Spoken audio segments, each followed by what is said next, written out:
ಕನ್ನಡ ಚಿತ್ರರಂಗದಲ್ಲಿ 7 ದಶಕಗಳ ಕಾಲ ಕಲಾ ಸೇವೆಯನ್ನು ನಿರ್ವಹಿಸಿದ್ದಂತಹ ನಟಿ ಬಿ ಸರೋಜಾದೇವಿ ಅವರು ಕೊನೆಗೂ ಕರ್ನಾಟಕ ರತ್ನ ಪ್ರಶಸ್ತಿಯನ್ನು ಘೋಷಣೆ ಮಾಡಿದೆ ಕನ್ನಡ ಸರ್ಕಾರದಿಂದ. ಸದ್ಯ ಈ ಕುರಿತು ಎಲ್ಲ ಕಲಾವಿದರು ಇರಬಹುದು, ಸ್ಯಾಂಡಲ್ವುಡ್ ನಟ ನಟಿಯರು ಸಹ ಸಂತಸ ವ್ಯಕ್ತಪಡಿಸ್ತಿದ್ದಾರೆ. ಕೊನೆಗೂ ಸಹ ವಿಷ್ಣುವರ್ಧನ್ ಜೊತೆಗೆ ಬಿ ಸರೋಜಾದೇವಿಯವರಿಗೂ ಕೂಡ ಕರ್ನಾಟಕ ರತ್ನ ಪ್ರಶಸ್ತಿ ಘೋಷಣೆ ಮಾಡಿದೆ ಸರ್ಕಾರ ಅನ್ನುವಂಥದ್ದು. ಯಾವಾಗ ಸ್ವೀಕರಿಸ್ತಾರೆ, ಈ ಕುರಿತು ಏನಾದರೂ ಮಾಹಿತಿ ಇದೆಯಾ ಅವರ ಪುತ್ರಿ ಇಂದು ಅವರಿಗೆ ಅನ್ನೋಂಥದ್ದನ್ನು ಮಾತಾಡಿಸ್ತಾ ಹೋಗ್ತೀನಿ. ಮೇಡಮ್ ನಮಸ್ತೆ. ಮೊದಲನೇದಾಗಿ ಅಂತಹ ಕಲಾವಿದೆ ಮಗಳಾಗಿ ನೀವು ಎಷ್ಟು ಹೆಮ್ಮೆ ಅನಿಸುತ್ತೆ? ಅದು ಹೇಳಕ್ಕೆ ಸಾಧ್ಯ ಇಲ್ಲ. ಮೊದಲಿಂದ ಲೈಕ್ ಅಮ್ಮ ಆ್ಯಕ್ಟರ್ಗಿಂತ ತಾಯಿಯಾಗಿ ನಾವು ಯಾವತ್ತೂ ಅವ್ರನ್ನ ನೋಡಿದ್ರು. ಸೊ ತಾಯಿ ಹೆಂಗಿದ್ರೇನು ಅದು ತಾಯಿನೇ. ಸೊ ಇದು just an added feather in the cap ಅಷ್ಟೇ. ಸೊ ಹೆಮ್ಮೆ ಆಗಿರೋದು ತುಂಬ ಹೆಮ್ಮೆ. ಇವಾಗ ಇನ್ನೂ ತುಂಬಾ ಅವ್ರು ಹೋದ್ಮೇಲೆ ಅವ್ರಿಗೆ ಇಷ್ಟು ಸರ್ಕಾರ ಅವ್ರಿಗೆ ಅಷ್ಟು ಅಭಿಮಾನ ಅವ್ರ ಮೇಲೆ ಇಟ್ಟಿರೋದು, ಮತ್ತು ಅಷ್ಟೇ ಅವ್ರಿಗೆ ಮರ್ಯಾದೆ ಕೊಟ್ಟು ಇನ್ನೂ ಅವ್ರನ್ನ ಶಾಶ್ವತವಾಗಿ ಇಟ್ಟಿದ್ದಾರೆ ಅಂತ ತುಂಬ ಸಂತೋಷ ಆಗಿದೆ. ಈಗ ಕರ್ನಾಟಕ ರತ್ನ ಪ್ರಶಸ್ತಿ ಬೇಕು ಅನ್ನೋಂಥದ್ದು ಒಂದು ಕಡೆ ಆದರೆ, ಈ ರಸ್ತೆಗೆ ಅವ್ರ ಹೆಸರು ಇಡಬೇಕು ಅನ್ನೋಂಥದ್ದು ಒಂದು ಡಿಮ್ಯಾಂಡ್ ಆಗಿತ್ತು, ಮನವಿ ಕೂಡ ಸಲ್ಲಿಸಿದ್ರು. ಆ ಬಗ್ಗೆ ಅಂತ ಹೇಳೋದು ತಪ್ಪು. ಮನವಿ ಪತ್ರ ಅನ್ನುವಂಥದ್ದನ್ನು ಕೊಟ್ಟಿದ್ರು. ಲೈಕ್ ಅವತ್ತು 15th ಜುಲೈ ಸಿ ಎಮ್ ಸಾಹೇಬರು ಬಂದಿದ್ದ ದಿವಸನೇ ಅವರೇ ಆಚೆ ಪ್ರೆಸ್ ಅವ್ರಿಗೆ ಹೇಳಿದ್ದಾರೆ ಅಂತ ಕೇಳಿಬಂತು. ನಾವು ಈ ರಸ್ತೆನ ಇಲ್ಲಾಂದರೆ ಬೇರೆ ಯಾವುದಾದ್ರು ರಸ್ತೆನ ಅಮ್ಮವರ ಹೆಸರಲ್ಲಿ ಹಾಕ್ತೀವಿ ಅಂತ ಹೇಳಿ ಹೋಗಿದ್ದಾರೆ. ಅದು ನನಗೆ ತುಂಬ ಸಂತೋಷ ಆಯಿತು. ಅದು ಆದರೆ ಅದು ತುಂಬ ಹೆಮ್ಮೆ, ಮತ್ತು ಅಮ್ಮ ಹೆಸರು ಶಾಶ್ವತವಾಗಿ ಎಲ್ಲರೂ ಬಾಯಲು ಅವರ ರಸ್ತೆ ಅವರ ಹೆಸರು ಬರ್ತಾನೆ ಇರುತ್ತೆ ಅಂತ ಅದು ನನಗೆ ಬೇಕಾಗಿರೋದು. ಡಿಮ್ಯಾಂಡ್ ಅಂತ ಹೇಳೋದು ತಪ್ಪದನ್ನ ಕೇಳ್ಕೊತೀವಿ. ಹಾಂ ಇರ್ಬೋದು, ಬಟ್ ನಾವು ಕೇಳ್ಕೊತಾ ಇದ್ದೀವಿ, ಸರ್ಕಾರಕ್ಕೆ ಹೇಳಿದ್ದೀವಿ, ಸರ್ಕಾರ ನಮಗೆ ಮಾಡ್ತೀವಿ ಅಂತ ಹೇಳಿದ್ದಾರೆ. ಹಾಗಾಗಿದ್ರೆ ತುಂಬ ಸಂತೋಷ. ಇನ್ನು ಕರ್ನಾಟಕ ರತ್ನ ಪ್ರಶಸ್ತಿ ಬಗ್ಗೆ ಏನಾದರೂ ನಿಮಗೆ ಗಮನಕ್ಕಿತ್ತ? ಈ ವಿಚಾರವಾಗಿ ಏನಾದರೂ ಘೋಷಣೆ ಮಾಡ್ತಾರೆ? ಅದರಲ್ಲೂ ಸಹ ವಿಷ್ಣುವರ್ಧನ್ ಅವರ ಜೊತೆಗೆ ಎರಡೂ ಸಹ ಡಬಲ್ ಧಮಾಕ ಅನ್ನೋಂಥ ರೀತಿನಲ್ಲಿ. ಇಲ್ಲ, ಅದು ನಾವು ಯೋಚನೆನೂ ಮಾಡಿರಲಿಲ್ಲ, ನಂಗೆ ಐಡಿಯಾನೂ ಇರಲಿಲ್ಲ. ಇದು ಆ್ಯಕ್ಚುಲಿ ಈ ಮೂಮೆಂಟ್ ಮಾಡಬೇಕು ಅಂತ ಫಸ್ಟ್ ನನಗೆ ಹೇಳಿದ್ದು ಜಯಮಾಲಾ ಆಂಟಿ. ನಾನು ಆ್ಯಕ್ಚುಲಿ ಜಯಮಾಲಾ ಆಂಟಿಗೆ ಫಸ್ಟು ಫೋನ್ ಮಾಡಿ, ಆಂಟಿ ಬನ್ನಿ ನೀವು ನಾನು ಸಿ ಎಮ್ ಸಾಹೇಬ್ರ ಹತ್ರ ಹೋಗಿ ಅಮ್ಮನ ರಸ್ತೆ ಬಗ್ಗೆ ಸ್ವಲ್ಪ ಕೇಳ್ಕೊಂಡು ಬರೋಣ ಅಂತ ನಾನು ಆಂಟಿನ ಹೇಳಿದೆ. ಆಂಟಿ ನಮಗೆ ಮೊದಲಿಂದ ತುಂಬ ಕ್ಲೋಸು, ಅಮ್ಮನಿಗೆ ತುಂಬ ಪ್ರೀತಿಯಾದವರು, ನಮ್ಮ ಫ್ಯಾಮಿಲಿಗೆ ತುಂಬ ಕ್ಲೋಸ್ ಅವರು. ಸೊ ಅವ್ರ ಮೇಲೆ ತುಂಬ ನಂಬಿಕೆ ಇದೆ. ಅದಕ್ಕೆ ನಾನು ಆಂಟಿಗೆ ನಾನೇ ಫೋನ್ ಮಾಡಿ, ಆಂಟಿ ಬನ್ನಿ ಹೋಗ್ಬಿಟ್ಟು ಬರೋಣ ಅಂತ, ಖಂಡಿತ ಮಗಳೇ ಬರ್ತೀನಿ ಅಂತ ಹೇಳಿದ್ರು. ಆ ಟೈಮಲ್ಲಿ ಆಂಟಿ ನನಗೆ 3 ದಿವಸ ಬಿಟ್ಟು ಅವರೇ ಫೋನ್ ಮಾಡಿ, ಇಂದು ಈ ಥರ ಸಿ ಎಮ್ ಹತ್ರ ಹೋಗ್ತಾ ಇದ್ದೀವಿ, ಅಮ್ಮಗೆ ವಿಷ್ಣುವರ್ಧನ್ ಸರ್ಗೆ ಈ ಕರ್ನಾಟಕ ರತ್ನ ಕೊಡಬೇಕು ಅಂತ ಕೇಳ್ಕೊತೀವಿ. ಅದೇ ಟೈಮಲ್ಲಿ ಅಮ್ಮನಿಗೂ ನಾನು ಕೇಳ್ತೀನಿ, ಅವ್ರು ಕೊಟ್ಟು ಇವ್ರು ಕೊಡದಿದ್ರೆ ನನಗೆ ಸಂತೋಷ ಆಗಲ್ಲ ಅಂತ ಆಂಟಿನೇ ಅದನ್ನ ಕೇಳಿ ನಾನು ಕರ್ಕೊಂಡೋಗಿ ಸಿ ಎಮ್ ಸಾಹೇಬ್ರ ಮುಂದೆ ಕೇಳಿದ್ರು.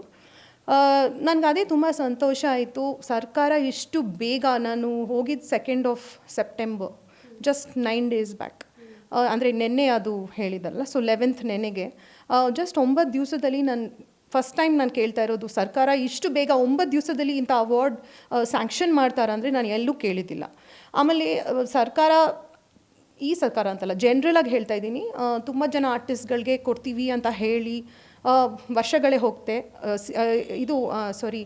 ಪಾರ್ಟಿನೇ ಚೇಂಜ್ ಆಗುತ್ತೆ, ಸರ್ಕಾರ ಚೇಂಜ್ ಆಗುತ್ತೆ, ಬಟ್ ಅವ್ರಿಗೆ ಅವಾರ್ಡ್ ಬಂದಿರಲ್ಲ. ಆ ಟೈಮಲ್ಲಿ ಈ ಅವಾರ್ಡ್ ನಮ್ಮ ಸಿ ಎಮ್ ಇಷ್ಟು ಬೇಗ ಅದು ಮಾಡಿರೋದು ತುಂಬ ದೊಡ್ಡ ವಿಷಯ. ನನಗೆ ಅದಕ್ಕೆ ತುಂಬ ಸಂತೋಷ ಆಗ್ತಾಯಿದೆ. ಅಂದರೆ ಅವ್ರು ಹೇಳಿದ್ನ ಅಷ್ಟು ಅದನ್ನ ಗಮನಿಸಿ ಮಾಡಿ ತೋರಿಸಿದ್ದಾರೆ. 9 ದಿವಸದಲ್ಲಿ ಯಾವ C M, I don't think ನಾನು ಎಲ್ಲೂ ಕೇಳಿದ್ದೀನಿ ಇದು. ಸಿ ಎಮ್ ಅವರು 9 ದಿವಸದಲ್ಲಿ ಅವರಾಗಲಿ ಇಲ್ಲಾಂದ್ರೆ ಕ್ಯಾಬಿನೆಟಲ್ಲಿ ಯಾರಾದ್ರಾಗಲಿ ಇಷ್ಟು ಬೇಗ ಒಂದು ಸರ್ಕಾರ ಒಂದು ಆರ್ಟಿಸ್ಟ್ಗೆ 9 ದಿವಸದಲ್ಲಿ ಅವಾರ್ಡ್ ಕೊಡ್ತೀವಿ, ಅದು ಇಷ್ಟು ದೊಡ್ಡ ಅವಾರ್ಡ್ನ ಇಷ್ಟು ಈಸಿಯಾಗೆ ಮಾಡೋದು ಈಸಿ ಅಲ್ಲ ಅದು. ಸೊ ಅದು ನನಗೆ ತುಂಬ ಸಂತೋಷ ಆಯಿತು. I am very indebted to ನಮ್ಮ ಸಿ ಎಮ್ ಸಾಹೇಬ್ರು ಆ್ಯಂಡ್ ಡೆಪ್ಯೂಟಿ ಸಿ ಎಮ್ ಇಬ್ಬರು ಸೇರಿ ಇದು ಮಾಡಿರೋದು ತುಂಬ ದೊಡ್ಡ ವಿಷಯ. And of course the cabinet. Padma Bhushan ಇರ್ಬೋದು, ಲೈಫ್ ಟೈಮ್ ಅಚೀವ್ಮೆಂಟ್ ಅವಾರ್ಡ್ ಇರ್ಬೋದು, ಅದ್ರ ಜೊತೆಗೆ ಹಲವಾರು ಪ್ರಶಸ್ತಿಗಳನ್ನು ಈಗಾಗಲೇ ಬಿ ಸರೋಜಾದೇವಿ ಅವರು ತೆಗೆದುಕೊಂಡಿದ್ದಾರೆ. ಅದಾದಮೇಲೆ ಅವರಿಗೆ ಮರಣೋತ್ತರವಾಗಿ ಕರ್ನಾಟಕ ರತ್ನ ಪ್ರಶಸ್ತಿ ಕೊಡ್ತಿರೋವಂಥದ್ದು ನಿಜಕ್ಕೂ ಎಲ್ಲರೂ ಕೂಡ ಶ್ಲಾಘನೀಯ ಅಂತ ಹೇಳ್ಬೋದು. ತುಂಬ ಖುಷಿ ಪಟ್ಟಿದ್ದಾರೆ. ಏನಾದರೂ ಜೈಮಾಲ್ ಅವರು ಇದಾದಮೇಲೆ ಅನೌನ್ಸ್ ಆದಮೇಲೆ ನಿಮ್ಮ ಒಟ್ಟಿಗೆ ಮಾತನಾಡಿದ್ರೆ, ನೀವು ಮಾತಾಡಿದ್ರೆ ಏನು ಹೇಳಿದ್ರು? ಲೈಕ್ ನಾನು ಫಸ್ಟು ಬಂದ ವಿಷಯ ನಾನು ಫಸ್ಟ್ ಆಂಟಿಗೆ ಫೋನ್ ಮಾಡಿದ್ದು. ಲೈಕ್ ನೆನ್ನೆ 6 ಗಂಟೆಗೋ ಅವ್ರು 5 ಗಂಟೆಗೆ ನನಗೆ ಗೊತ್ತಾಯಿತು. ನಾನು ಫಸ್ಟ್ ಆಂಟಿಗೆ ಫೋನ್ ಮಾಡಿದೆ. ನೋಡು ಮಗಳೇ ಮಾಡಿಬಿಟ್ವಿ ಅಂತಂದರು. Aunty I am so happy and thank you ಅಂತ ಹೇಳಿದ್ಕೆ ನಂಗೆ ಥ್ಯಾಂಕ್ಸ್ ಮಾತ್ರ ಹೇಳಬೇಡ, ಇದು ನಾನು ಮಾಡಬೇಕಾದು ಅಂತ ಹೇಳಿದ್ರು. ಸೊ ಅದು ನಾನು ಅದೇ ಹೇಳಬೇಕು, ಅಮ್ಮ ಇಲ್ಲ ಅಂತ ಅವ್ರು ನನ್ನ ಜೊತೆ ಇಂಡಿಫ್ರೆಂಟ್ ಆಗಿಲ್ಲ. ಎಲ್ಲರೂ ಇಂಡಸ್ಟ್ರಿ ಫುಲ್ ನನ್ನ ಜೊತೆ ಸೇರಿಕೊಂಡು ನನ್ನ ಅಷ್ಟೇ ಪ್ರೀತಿಯಿಂದ ಇವಾಗಲೂ ಅಮ್ಮನೇ ಇದ್ದಾರೆ. ಅಂದರೆ ಅಮ್ಮ ಹೋಗಿದ್ದಾರೆ, ಅವಳು ಯಾರು ನಮಗೆ ಅಂತ ಆ ಥರ ನಾನು ಮಾಡಿಲ್ಲ. ಇನ್ನೂ ಅಮ್ಮ ಇದ್ದಾರೆ, ನಾನು ಅವ್ರ ಮಗಳು. ನನಗೆ ಅಷ್ಟೇ ರೆಸ್ಪೆಕ್ಟಿಂದ ಅಷ್ಟೇ ಪ್ರೀತಿಯಿಂದ ಇವಾಗಲೂ ನಾನು ಸಪೋರ್ಟ್ ಮಾಡಿ ನನ್ನ ಪಕ್ಕ ನಿಂತು, ಸುಮಲತಾ ಆಂಟಿ ಆಗಲಿ, ರಾಕ್ಲೈನ್ ವೆಂಕಟೇಶ್ ಅಂಕಲ್ ಆಗಲಿ, ಇಂಡಸ್ಟ್ರಿ ಅವ್ರು ಎಲ್ಲರೂ ನನ್ನ ಪಕ್ಕ ಇವಾಗಲೂ ನಿಂತು, ನಾನು ಫೋನ್ ಮಾಡಿದ್ರೆ ಇವಾಗಲೂ ಎಲ್ಲರೂ ನಾನು ಇಂತು ಹಾಯ್ ಎಂದು ಏನಮ್ಮ ಬೇಕು. ರಾಕ್ಲೈನ್ ವೆಂಕಟೇಶ್ ಅಂಕಲ್ ನಾನು ಯಾವತ್ತೂ ಮರೆಯೋಕ್ಕಾಗಲ್ಲ. ಬಿಕಾಸ್ ಅವರು ನಮ್ಮ ಅಮ್ಮನಿಗೆ ತುಂಬ ತುಂಬ ತುಂಬ ಕ್ಲೋಸ್, ಮತ್ತು ನಮ್ಮ ಫ್ಯಾಮ್ಲಿಗೆ ಅವ್ರು ತುಂಬ ಬೇಕಾದವರು. ಅವರು ಅವತ್ತು ಅಮ್ಮ ಹೋಗಿದ್ದ ದಿವಸ ಕಣ್ಣೀರು ಅಲ್ಲಿ ನನಗೆ ಹೇಳಿದ್ರು, ಏನಾದರೂ ಬೇಕಂದರೆ ನನಗೆ ಹೇಳಮ್ಮ ಅಂತಂದರು. ನಾನು ಅದೇ ಅಂದೆ, ಏನಾದರೂ ಬೇಕಂದರೆ ನಿಮ್ಮ ಬಿಟ್ಟರೆ ಇನ್ನು ಯಾರಿಗೆ ಹತ್ರ ನಾನು ಹೇಳೋಕ್ಕಾಗತ್ತೆ ಅಂಕಲ್ ಅಂತ. ಆ ಥರ ನಮ್ಮ ಇಂಡಸ್ಟ್ರಿಯಲ್ಲಿ ಇವರೆಲ್ಲ ನಾನು ಅಷ್ಟು ಚಿಕ್ಕ ಹುಡುಗಿಯಿಂದ ನೋಡಿ ನಾನು ಅಷ್ಟೇ ನನ್ನ ಪ್ರೀತಿ ಇಟ್ಟು, ಅಮ್ಮ ಇದ್ದಾರೆ ಇಲ್ಲದಿದ್ರೇನು ನಾನು ಅಷ್ಟೇ ಭಾವಣಿಸಿ ನನಗೆ ಇವಾಗಲೂ ನನ್ನ ಪಕ್ಕ ನಿಂತಿದ್ದಾರೆ. ಸುಮಲತಾ ಆಂಟಿ ಆಗಲಿ, ವೆಂಕಟೇಶ್ ಅಂಕಲ್ ಆಗಲಿ, ಜೈಮಾಲಾ ಆಂಟಿ ಆಗಲಿ, ತಾರಾ ಅಮ್ಮ ಆಗಲಿ, ಶ್ರುತಿ ಅಕ್ಕ, ಇವ್ರು ಎಲ್ಲರೂ ನನ್ನ ಜೊತೆ ಸೇರಿ ನನ್ನ ಹೊರಟ ಅವರೂ ನನ್ನ ಜೊತೆ ನಿಂತ್ಕೊಂಡು ಹೋರಾಡ್ತಾ ಇದ್ದಾರೆ. ಇವತ್ತು ಕೂಡ CM ಅವ್ರನ್ನ ಮೀಟ್ ಮಾಡಿದ್ರು 3 ಜನ. ನೀವೇನಾದರೂ ಹೋಗುವಂತಹ ಪ್ರಯತ್ನ ಮಾಡಬಹುದಿತ್ತಾ, ಹೇಗೆ? ಅಲ್ಲ, ನನಗೆ ಅದು ಅವ್ರು ಮಾಡ್ಕೊಳ್ಳಿ. ಬಿಕಾಸ್ ಅದು ನಾನು ಹೋಗಿ ಅದನ್ನ ನಾನು ಕರ್ಕೊಂಡು ಹೋಗಿ ಅಂತ ನಾನು ಕೇಳೋಕ್ಕಾಗಲ್ಲ. ನನ್ನ ಫ್ಯಾಮ್ಲಿ ಜೊತೆ ನಾನು ಸೆಲೆಬ್ರೇಟ್ ಮಾಡ್ತಾಯಿದ್ದೀನಿ. ಅವರು ಥ್ಯಾಂಕ್ ಯು ಹೇಳೋಕೆ ಅವ್ರು ಹೋಗಿರ್ಬೋದು. ನಾನು ಡೆಫಿನೆಟಾಗಿ CM ಸಾಹೇಬರು ಸಿಕ್ಕಿದ್ರೆ, ಇಲ್ಲಾಂದರೆ ಡೆಪ್ಯೂಟಿ CM ಸಿಕ್ಕಿದ್ರೆ ನಾನು ಖಂಡಿತ ಧನ್ಯವಾಗ್ಲೂ ಹೇಳ್ತೀನಿ. ಬಟ್ ಇವಾಗ ಅವರು ಹೋಗ್ತಾರೆ, ಯಾರ್ಯಾರು ಹೋಗ್ತಾರೆ ಅದು ನಾವು ಹೇಳೋಕ್ಕಾಗಲ್ಲ ಅಲ್ಲ. ಅದಿನ್ನೂ ನಮಗೆ ಬಂದಿಲ್ಲ ಫಾರ್ಮಲ್ ಲೆಟರ್. ಅನೌನ್ಸ್ಮೆಂಟ್ ಆಗಿರೋದು ನಿನ್ನೆ. ಸೊ ಅದು ನೋಡಬೇಕು ಯಾವಾಗ ಬರುತ್ತೆ ಅಂತ. ಸಹಜವಾಗಿ ನಟಿ ಅಂತ ಹೇಳಿದ್ರೆ ಅವರ ನೆಕ್ಸ್ಟ್ ಜನ್ರೇಷನ್ ಇರಬಹುದು, ಅವರ ಮಕ್ಕಳಿರಬಹುದು, ಇಂಡಸ್ಟ್ರಿಗೆ ಬರ್ತಾರೆ ಅನ್ನೋಂಥ ಒಂದು ಕುತೂಹಲ ಇರುತ್ತೆ, ಪ್ರಶ್ನೆ ಇರುತ್ತೆ. ಈ ಪ್ರಶ್ನೆ ನನಗೂ ಕೂಡ ಇದೆ. ಸೊ ಆ್ಯಕ್ಚುಲಿ ನಾನು ಆಲ್ರೆಡಿ ಮದುವೆ ಆಗಿ ನನ್ನ ಮಗು ಇದೆ. So I cross that boat ಅಂತ ಬೋಟ್ ಇಸ್ ಸೇಲ್ಡ್ ಅಂತ ಹೇಳ್ತಾರೆ. ನಾನು ಚಿಕ್ಕ ಹುಡುಗಿದಾಗೆ ನನಗೆ ಆಫರ್ಸ್ ತುಂಬ ಬಂತು. ಬಟ್ ನಾನು ಯಾವತ್ತೂ ನಾನು ಜಾಸ್ತಿ ಬಿಸ್ನೆಸ್ ಮತ್ತು ಲೈಕ್ ನಮ್ಮ ಫ್ಯಾಮಿಲಿ ಬಿಸ್ನೆಸ್ಸಲ್ಲಿ ನಾನು ಇನ್ವಾಲ್ವ್ ಆಗಿದೆ ಆ್ಯಂಡ್ ಟುವರ್ಡ್ಸ್ ಎಜುಕೇಷನ್. ನಾನು US ಅಲ್ಲಿ ಓದಿದ್ದು. ಸೊ ನನಗೆ ಅಷ್ಟು ಆವಾಗ ಅಮ್ಮನೂ ಸ್ವಲ್ಪ ಸಂಕೋಚದಲ್ಲಿದ್ದರು. ಬಿಕಾಸ್ ಅವ್ರಿಗೆ she was very over protective. Industry ಬೇರೆ ಥರ ಇತ್ತು ಆ ಕಾಲದಲ್ಲಿ. ಸೊ ಅವ್ರಿಗೆ ಸ್ವಲ್ಪ ಭಯ, ನನ್ನ ಯಾಕೆ ಎಕ್ಸ್ಪೋಸ್ ಮಾಡಬೇಕು ಇದಿಲ್ಲಿ ಅಂತ. ಶಿ ವಾಸ್ ವೆರಿ ರಿಲಕ್ಟೆಂಟ್ ಅಂತ ಹೇಳ್ಬೋದು. ಬಟ್ ನನಗನ್ಸುತ್ತೆ ನನ್ನ ಮಗಳು, ಬಿಕಾಸ್ ಅವಳು ಸೇಮ್ ಅಮ್ಮ ಥರ ನೋಡೋಕ್ಕೆ, ಅವಳ ಮಾತು, ಅವಳ ಅವಳಿಗೆ ಡ್ಯಾನ್ಸ್ ತುಂಬ ಬರುತ್ತೆ. ಅಮ್ಮ ಹಾಡುಗಳೆಲ್ಲ ಎಲ್ಲ ಬರುತ್ತೆ. 5 ವರ್ಷ ಅವಳಿಗಷ್ಟೇ. ಅವಳಿಗೆ ಆಲ್ರೆಡಿ ನನಗನ್ಸುತ್ತೆ she is going to get into the ಅಮ್ಮ ಫುಡ್ ಸ್ಟೆಪ್ಸ್ ಅಂತಲ್ಲಿ ನನಗೆ ಅನಿಸ್ತಾ ಇದೆ. So my daughter is the answer to that. ಅಂದರೆ ಈಗ ಆಸಕ್ತಿ ಎಲ್ಲ ಇದೆಯಾ ನಿಮ್ಮ ಮಗಳಿಗೆ ಇಂಡಸ್ಟ್ರಿಗೆ ಬರೋ ಅಂಥದ್ದು? ಅದು ಗೊತ್ತಿಲ್ಲ, ಏನಾಗುತ್ತೆ ದೇವರ ಇಚ್ಛೆ. ಬಟ್ ಐ ಫೀಲ್, ಅದೇ ಹೇಳ್ತಾ ಇದ್ದೀನಿ, ನಾನು ನೋಡ್ತಾ ಇದ್ರೆ ನನಗೆ ಅದು ಅನಿಸುತ್ತೆ ಮೋಸ್ಟ್ಲಿ ಅವಳು ಫಿಲ್ಮ್ ಇಂಡಸ್ಟ್ರೀಲಿ ಸೇರ್ಬೋದು ಅಂತ ನನಗೆ ಅನಿಸುತ್ತೆ. 5 ವರ್ಷ. ಬಟ್ ಅವಳಿಗೆ ಆಗ್ಲಿಕ್ಕೆ ಕಲೆ ಅಂತ ನಮ್ಮ ಅಮ್ಮನೇ ಹೇಳೋರು ಅವಳಿಗೆ, ನೀ ನಂತರ ಇವಳು ನಂತರ ಅಂತ ಹೇಳ್ತಾನೆ ಇದ್ರು. ಅವಳ ಮಗುಲೂ ಅಷ್ಟೇ ಸೇಮ್ ಅಮ್ಮ ಥರ ಇದ್ಲು ನೋಡೋಕ್ಕೆ. ಆಮೇಲೆ ಈಗಲೂ ಅಷ್ಟೇ ಆ ಡಾನ್ಸ್ ಮಾಡೋದು, ಹಾಡುಗಳು ಆಡೋದು, ಕಲೆ ಅಂತ ಅವಳಿಗೆ ನಮ್ಮಮ್ಮಿಂದ ಬಂದಿದೆ. ಸೊ ಐ ಫೀಲ್ ಅವಳು ಆ ರಸ್ತೆಯಲ್ಲಿ ಬರ್ತಾಳಂತ, ದಾರಿಲಿ ಬಂದರೆ ಸಂತೋಷ. ನೀವು ಹೇಳಿದ್ರಿ ಬೋಟ್ ಆಲ್ರೆಡಿ ಸೇಲ್ ಆಗಿದೆ, but it's okay.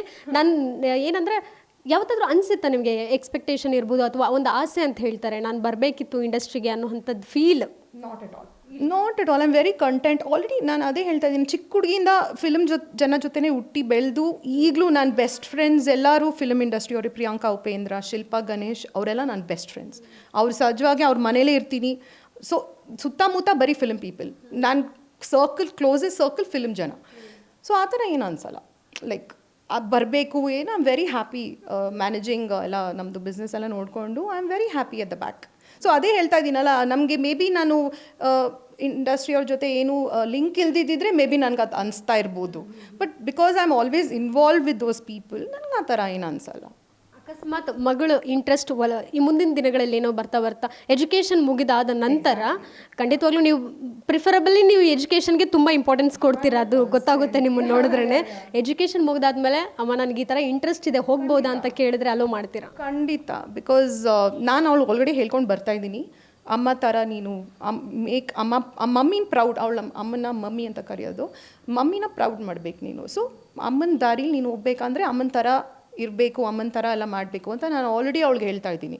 So it doesn't matter film industry ಅಂತಲ್ಲ, ಎನಿ ಫೀಲ್ಡ್, ಅಮ್ಮನ ಥರ ಎಕ್ಸಾಂಪಲ್, ಆ ಡಿಸಿಪ್ಲಿನರಿ ಲೈಫ್ ಅವ್ರದ್ದು ಎಕ್ಸಾಂಪಲ್ ಅವ್ರು ಸೆಟ್ ಮಾಡಿರೋದನ್ನ ನೀನು ಆ ದಾರಿಲಿ ಹೋಗಬೇಕು ಅಂತ ಆಲ್ರೆಡಿ ಹೇಳ್ಕೊಂಡು ಬರ್ತಾ ಇದ್ದೀನಿ. ಅವಳು I feel that she will do that ಅಂತ. ನೀವು ಇಂಡಸ್ಟ್ರಿಯಲ್ಲಿ ಇಲ್ಲದೇ ಇರ್ಬೋದು, ಆದರೆ ಅದ್ರ ಬಗ್ಗೆ ಎಲ್ಲವೂ ಸಹ ನಿಮಗೆ ಗೊತ್ತಿದೆ, ಆ ಒಂದು ಗ್ರಾಫ್ ಹೇಗೆ ಅನ್ನುವಂಥದ್ದು. ಆಗಿನ ಇಂಡಸ್ಟ್ರಿ ಇರ್ಬೋದು, ತಾಯಿ ಇದ್ದಂತಹ ಇಂಡಸ್ಟ್ರಿ, ಈಗ ಡೆವಲಪ್ಮೆಂಟ್ ಆಗಿರುವಂಥದ್ದು, ಮುಖ್ಯವಾಗಿ K5 ಅಂದರೆ ಕನ್ನಡ ಇಂಡಸ್ಟ್ರಿ ಬಗ್ಗೆ ಹೇಳೋದಾದರೆ ಏನು ಹೇಳಬೇಕು? I did understand the question. ಹೇಗೆ ಡೆವಲಪ್ಮೆಂಟ್ ಆಗಿದೆ, ಆಗ ಹೇಗಿತ್ತು, ಈಗ ಆ ಗ್ರಾಫ್ ಇರಬಹುದು, ಅದು ನಿಮಗೆ ಎಷ್ಟು ಖುಷಿ ಕೊಟ್ಟಿದೆ, ಇನ್ನೂ ಏನಾದರೂ ಚೇಂಜಸ್ ಮಾಡ್ಕೋಬಹುದೇನೋ ಅನ್ನೋಂಥ ಒಂದು ಆಡಿಯನ್ ಆಗಿ ಹೇಳೋದಾದ್ರೆ? ಇಲ್ಲ, ನೋಡಿ, ಚೇಂಜಸ್ ಆಗಬೇಕು ಅಂತ ನಾನು ಅಷ್ಟು ಹೇಳಿದ್ರೆ ತಪ್ಪಾಗುತ್ತೆ. ನಾನು ಅಷ್ಟು I am not fit to answer that question actually. Obviously ತುಂಬ ಡೆವಲಪ್ ಆಗಿದೆ, ದ ಕ್ರಾಫ್ಟ್ ಇಸ್ ಡಿಫ್ರೆಂಟ್ ನಾವು, the technicalities are more advanced. So ಡೆಫಿನೆಟಾಗಿ, but I am not the right person to make a judgement on that. ತಪ್ಪಾಗುತ್ತೆ. Like I cannot make, I am not a part of the craft to make a judgement on them.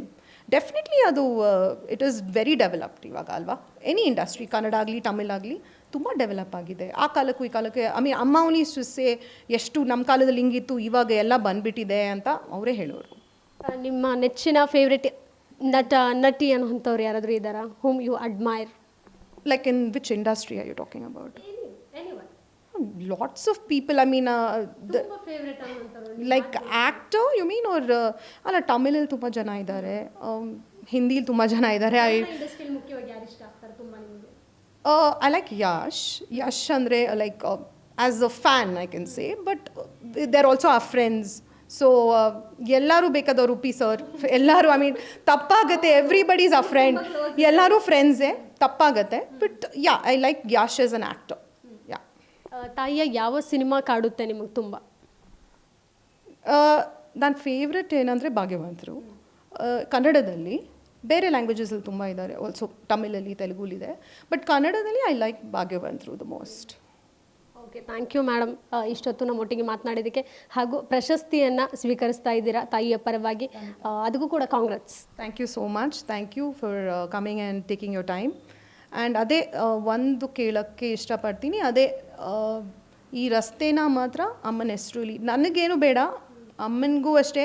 ಅವರು ಯಾವತ್ತೂ ಇದು ಬೇಕು ಅದು ಬೇಕು ಅಂತ ಕೇಳಿದವರಲ್ಲ, ಅವ್ರಿಗೆಲ್ಲ ಕೇಳ್ದೇ ಎಲ್ಲ ಪ್ರಶಸ್ತಿ ಬಂದಿದೆ. ಇದೂ ನಾವು ಅಂದ್ಕೊಂಡ್ಲೇ ಇಲ್ಲ, ಆಗಿದೆ.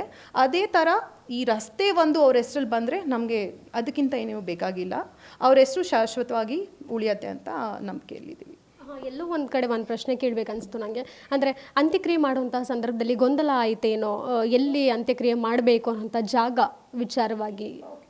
ಆ ಥರ ಏನೂ ಇಲ್ಲ. ನಮ್ಮ ಮೊದಲಿಂದ ತುಂಬ ಕ್ಲಿಯರ್ ಆಗಿದ್ದೆ, ನಮ್ಮ ತೋಟದಲ್ಲೇ ಅಮ್ಮನ ಹಾಕ್ತೀವಿ ಅಂತ, ಚನ್ನಪಟ್ಟಣದಲ್ಲಿ. ಅದೇ ಥರ ನಮಗೆ ಸಹಕಾರನೂ ಲೈಕ್ ಹೆಲ್ಪ್ ಮಾಡಿದ್ರು, ಅಲ್ಲಿ ಹೋಗಿ ಅವ್ರಿಗೆ ವ್ಯವಸ್ಥೆ ಎಲ್ಲ ಮಾಡಿಕೊಟ್ರು. ನಮ್ಮ ತೋಟದಲ್ಲಿ ನಾನು ಹಾಕಿದ್ದೀನಿ, ಅದನ್ನ ಇವಾಗ ಇನ್ನೂ ಡೆವಲಪ್ ಮಾಡ್ತಾಯಿದ್ದೀನಿ. ನಾವು ಅದು ಫೆನ್ಸಿಂಗ್ ಮಾಡಿ, ಗೇಟ್ ಹಾಕಿ ಇನ್ನೂ ಚೆನ್ನಾಗಿ ಮಾಡ್ತಾಯಿದ್ದೀನಿ. ಸೊ ಪರ್ಫೆಕ್ಟ್ ಪ್ಲೇಸ್, ಅದಕ್ಕಿಂತ ಇನ್ನು ಯಾವ ಪ್ಲೇಸ್ ಬೇಕಾಗುತ್ತೆ? ನಮ್ಮ ತೋಟದಲ್ಲಿ ನಮ್ಮಮ್ಮ ಇರಬೇಕು ತಾನೆ. So I cannot think of another place better than that. ಅದು ಹೇಳಿದರು ಅಮ್ಮ, ಅದು ನನಗೆ ಹೇಳಿದರು ಅಲ್ಲೇ ಹಾಕಬೇಕು ಅಂತ. ಆದರೆ ನೋಡು, ಆಗದೇ ಇದ್ದರೆ ಚನ್ನಪಟ್ಟಣ ಅಂತ 2 ಆಪ್ಷನ್ಸ್ ಇತ್ತು. ಬಟ್ ನನಗೆ ಗೊತ್ತು, ಬಿಕಾಸ್ ಅಮ್ಮಗೆ ಸ್ಟೇಟ್ ಆನರ್ ಕೊಡ್ತಾರೆ. ಜಾಗನೂ ಅನುಕೂಲವಾಗಿ ಆಗಿರಬೇಕು. ಇವರೆಲ್ಲ ಬಂದು ಡಿಗ್ನಿಟ್ರೀಸ್ ಬಂದು ಕೂತ್ಕೊಳ್ಳೋಕ್ಕೆ, ನಮ್ಮ ಫ್ಯಾಮಿಲಿ ಪೀಪಲ್ ಕೂತ್ಕೊಳ್ಳೋಕ್ಕೆ ಅಲ್ಲಿ ದೊಡ್ಡದಾಗಿ ಜಾಗ ಅನುಕೂಲವಾಗಿ ಇರಬೇಕು ಅಂತ ಯೋಚನೆ ಮಾಡಿದಾಗ Channapatna is the best option ಅಂತ ಅನಿಸ್ತು. ಅಲ್ಲಿ ಇವಾಗ ತುಂಬ ಡೆವಲಪ್ ಆಗಿ it is become very commercial, the place where she wanted initially. So ಅಲ್ಲಿ ಆಗಲ್ಲ ಅಂತ ನಂಗೆ ಆವಾಗಲೇ ಗೊತ್ತಾಯಿತು. ಸೊ ನನ್ನ first option was always Channapatna. Thank you ಮಾತನಾಡಿದ್ದಕ್ಕೆ. ಸೊ ಇದಿಷ್ಟು ಬಿ ಸರೋಜಾದೇವಿಯವರ ಪುತ್ರಿ ಇಂದು ಅವರ ಮಾತಾಗಿತ್ತು. ಕ್ಯಾಮ್ರಾ ಪರ್ಸನ್ ರೂಪೇಶ್ ಜೊತೆಗೆ Keerthi Patil, Guarantee News, Bengaluru. Guarantee News, ಸುದ್ದಿ ಖಚಿತ, ನ್ಯಾಯ ನಿಶ್ಚಿತ.